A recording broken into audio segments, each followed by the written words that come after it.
Hey, it's Red from the True Crew with another episode of Spot the Impostor, the series. Last week we discussed how to recognize false information sources using a nice source analysis. We also discussed the different types of disinformation, lateral reading, and how to recognize false images, photos, articles, and websites. Now, we are going to discuss the E in crew, expert reviewed.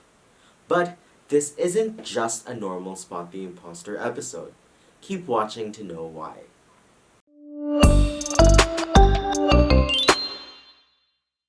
Now, you might be wondering why expert reviewed is included in crew.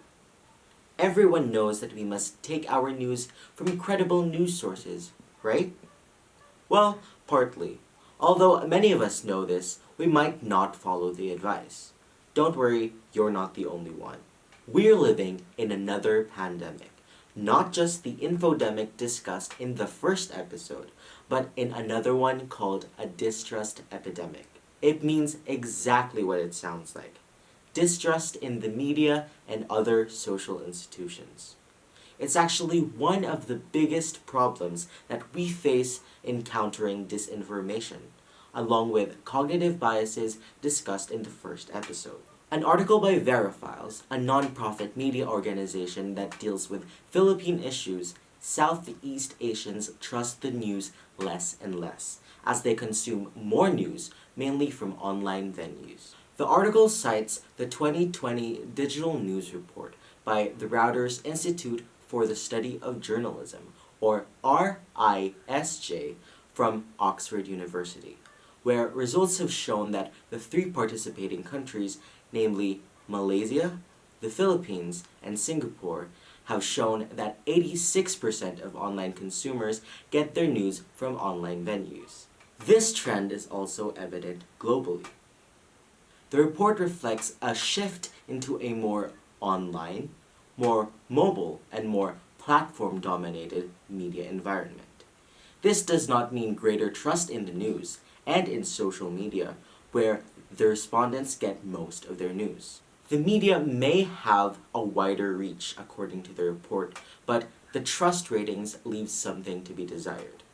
The global average of those who said that they trust news most of the time was 38%. In the Philippines, this trust rating goes a little bit down at 27% and ranks 35th in the trust rating scale. Now, our topic for today is using expert-reviewed sources, but I'm no expert. So, we've invited with us today an extra special guest. She has been a news anchor, sports and Senate reporter for GMA News for over a decade with a bachelor's degree in communication from Ateneo de Manila University. We are pleased to have with us today Ms. Maviel Gonzales, also known as Mav. Ms. Gonzales, one of the biggest barricades to eradicating disinformation in the media is public distrust. What do you think are the reasons for this distrust? And what can we do to lessen them? I guess because okay, I don't want to name names or name organizations, but then sometimes journalists put out their personal convictions to the point that it becomes intertwined or confused as the opinions of their networks or their media outfits. And this is what causes rifts with consumers, I guess, because everybody in the Philippines, well, not everybody, but like most Filipinos have political, religious inclinations, social opinions. And if you make your personal stand known and you cover stories that surround these topics, like for example, I say, just for example, I say I'm pro administration, and then I cover stories about the government. Then people are automatically gonna think I'm screwing up the story towards the government because I already said so that I'm for the government. So I think in this sense, it's super important for journalists to remain as neutral as possible. And I mean, I'm not saying that you condone wrongdoings, but if it's something like that, that's a matter of personal conviction, that's a matter of personal preference, then I would rather that you keep your mouth shut, because it will get um confused as the network's official stand, and that is what draws people off. And maybe that's the problem of the other networks. I mean, I'm pretty sure that's been a problem with us.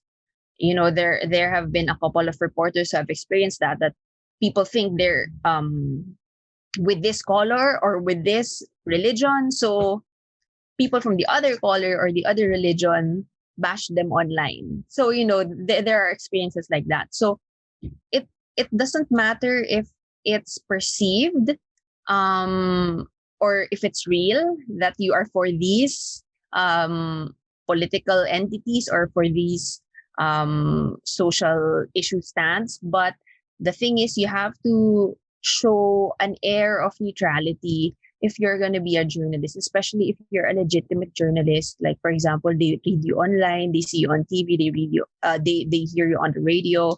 You really have to show them that you're not taking any sides, because that's the first rule about journalism. You have to be fair, you have to be accurate, and you have to stick to the facts. You don't if you want to inject your personal opinion, for me, you should go into editorial writing, you should go into feature writing. But if you're working in the news and your job is just to inform, you're not there to influence people into following what you believe personally. Well, it appears that the news network you're working with have healthy levels of both trust and reach. Why do you think this is so? In journalism, it's not you do one good story and you're credible.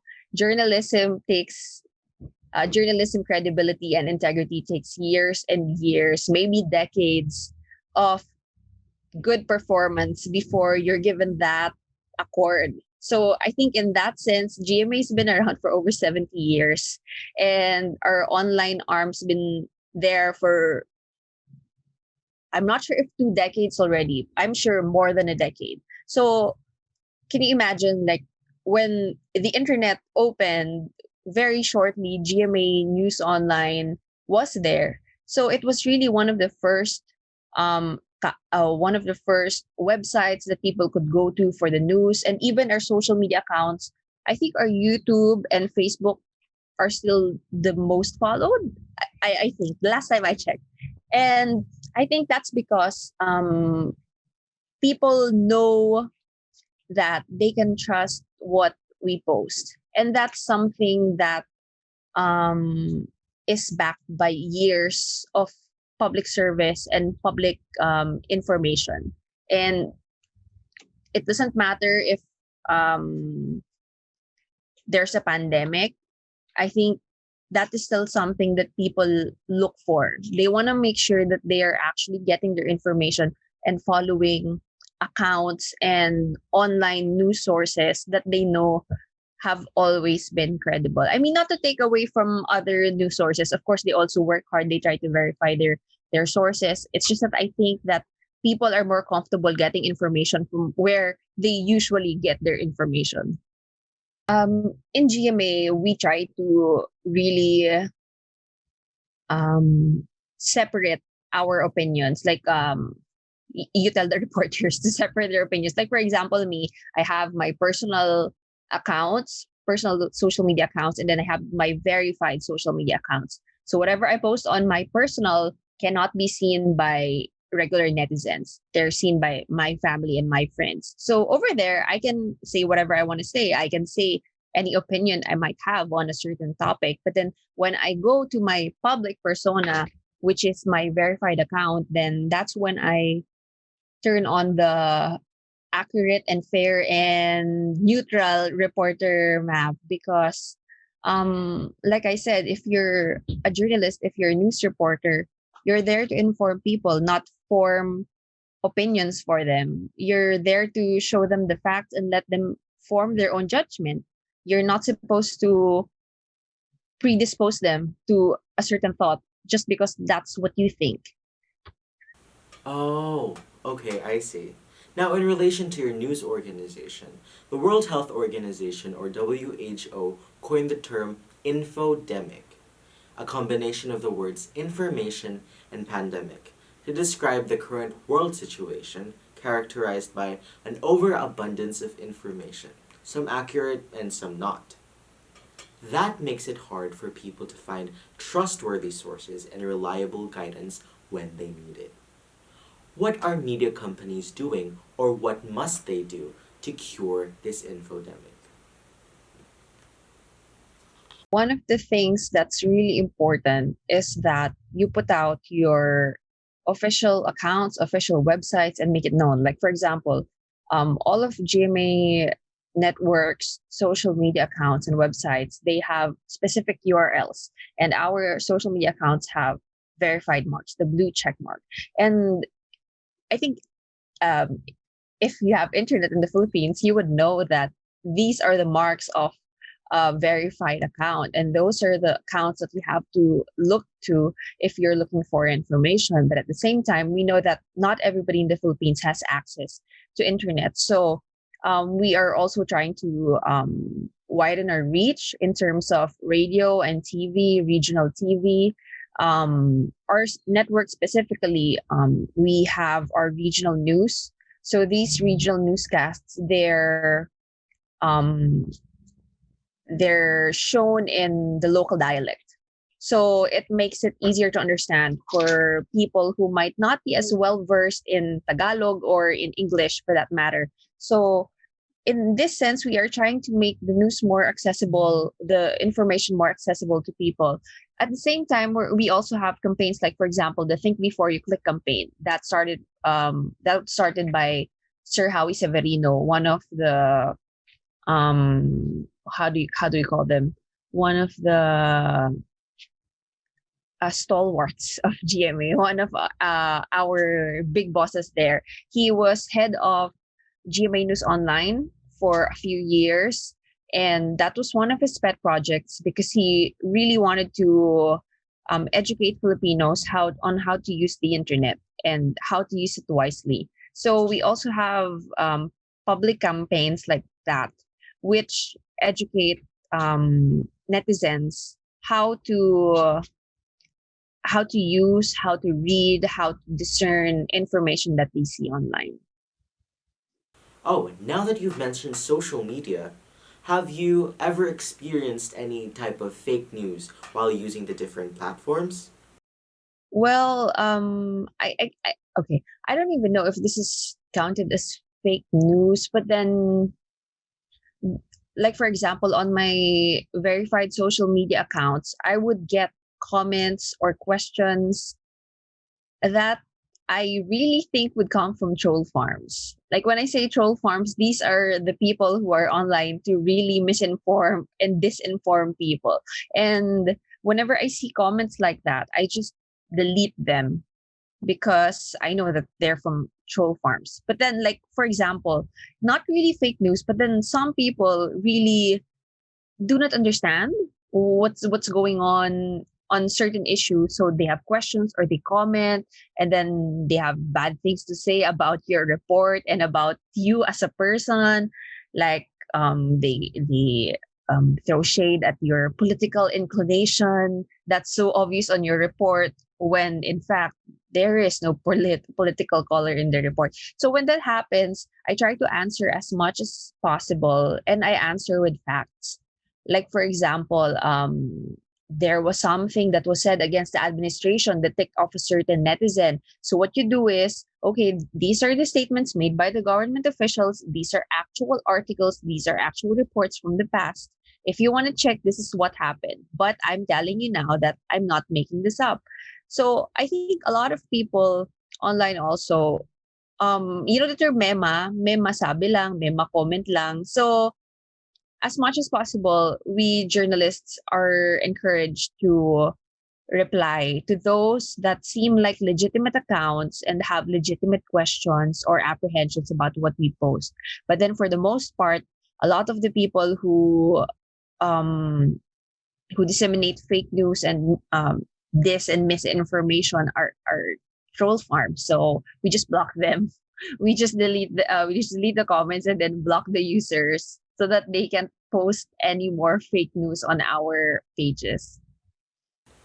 You've mentioned that troll farms are now abundant in social media, but it also created opportunities for journalists to connect to their audiences.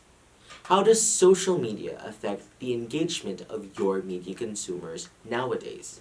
It's good. I think it's good that there's now a platform where the public can reach journalists whom they used to just see on TV or hear on the radio or read on newspapers or read online. Because of social media, they're able to reach us on a more convenient and a more personal way. I think like what I said, if it's a legitimate account, most of the time they're just really they just really don't know any better. And to have someone of authority, to have a legitimate journalist respond to you and give you facts like, hey, this is really what's happening, this is what's been said, then I think that that clears up issues for them. And a lot of the people that I've done that tactic on, a lot of them changed their mind and actually realized that they were wrong about their first post. So maybe Filipinos, a lot of us nga mema, like we comment before we think about what we're actually typing, but then we're very um we're very malleable in our thinking. We're very receptive when we get corrected. And I think it just takes that little push from a legitimate source to inform them that, hey, there's something wrong about the way you think about this thing. Now, many people have been asking about how journalists get their news. How have you been sourcing your reports, especially now during the pandemic? The way we cover our stories, we are now half and half. Like for GMA, half of us work from home, meaning they only do Zoom interviews, they cover online press conferences, and they don't go inside the office. They're just at home. And the other half still goes on field. So I'm one of those still going on field work. And it was hard, especially during the actually, no. You know what? It's harder now that people are starting to go out compared to during the first lockdowns when people weren't allowed to go out talaga. Because back then, we could practice our social distancing, we could practice safety protocols easily because there weren't a lot of people outside. There weren't a lot of people when we cover. But then now, even if you try to wear face mask, face shield, and practice social distancing, everybody some people just do not care and do not bother, so that makes it hard for us to cover the news sometimes, because as field reporters we go to public markets, we go to malls, we go to parks, and these are places where a lot of people really clump together, and we have no choice but to go there because we are covering the news. And some people just do not abide by quarantine protocols. But then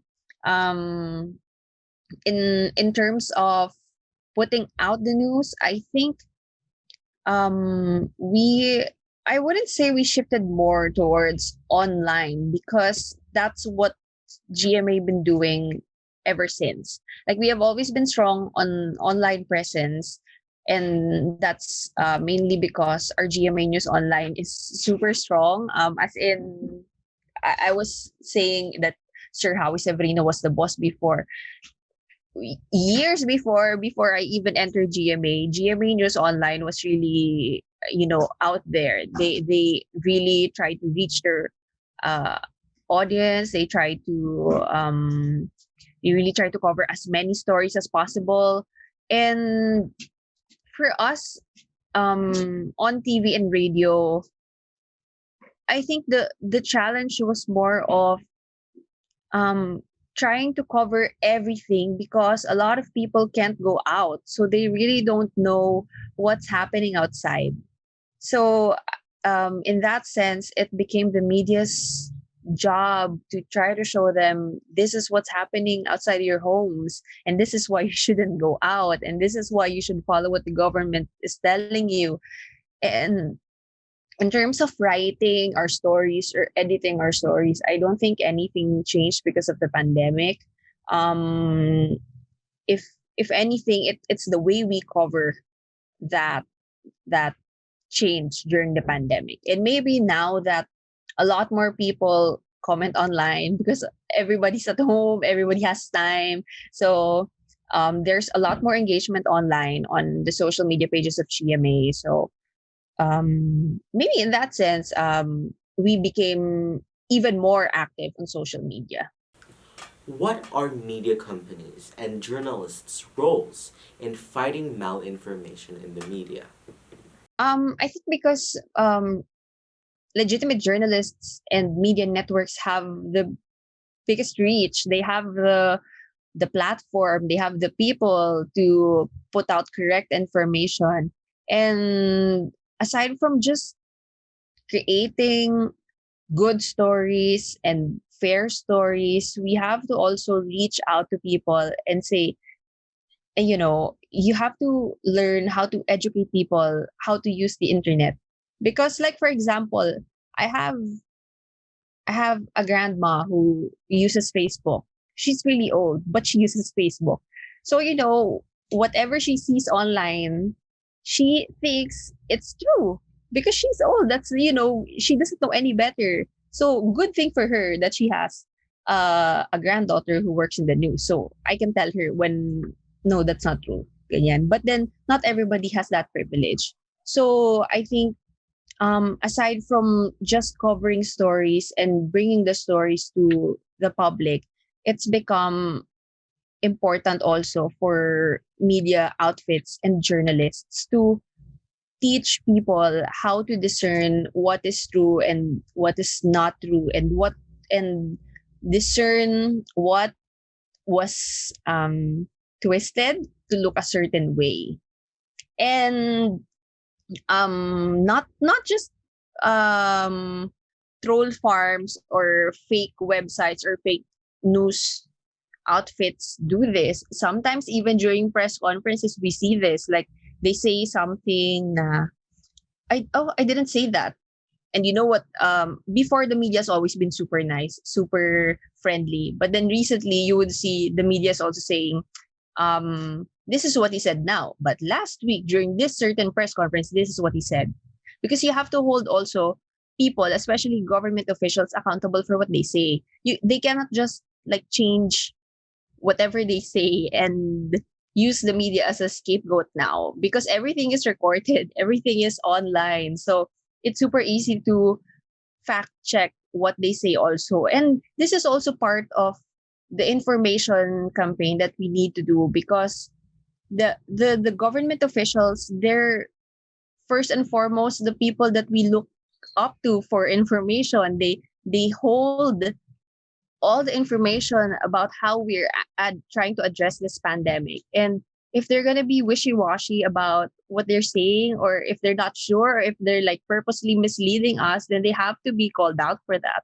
And I think not just GMA, but even other networks, Rappler, ABS, CBN, they have been doing this. They Inquirer, they have been quoting whenever there are inconsistencies in the information that are given out to the media. So that's one of our jobs, to discern whether something is true or not when the information comes to us. So we try to like weed out which is true, which is not, and then we present it to the public. Okay, this is what happened. This is what really happened, and then we try to educate the public that you shouldn't just take everything that you see online for what it is. You shouldn't take it at face value. You should try to research. And I think for younger people, this is easier because we're tech savvy, we're internet savvy. This is more of a struggle for the older generations.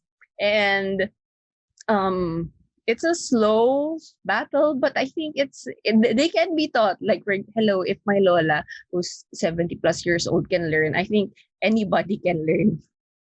During this time of pandemic where everything is unsure, there's so much uncertainty, there's so much anxiety among people. This is not the time to spread more fear or spread more anxiety, because you do not fact check your sources, or you just share based on headlines.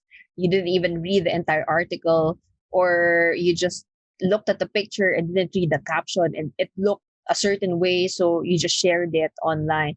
So during this time, we have to be more mindful of how we use our social media. And this is not just for journalists, not just for campus journalists. This is really for everybody. If you have a social media account, you have a responsibility to keep it true, to keep it clean.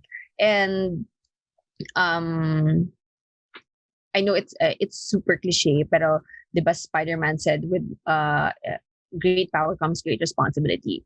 Social media made life so much easier, so much more convenient for everybody, so much easier for information to get passed around. But at the same time, that power that you have to use social media entails a responsibility that you have to be discerning when you use it, and um, you have to be responsible when you use it.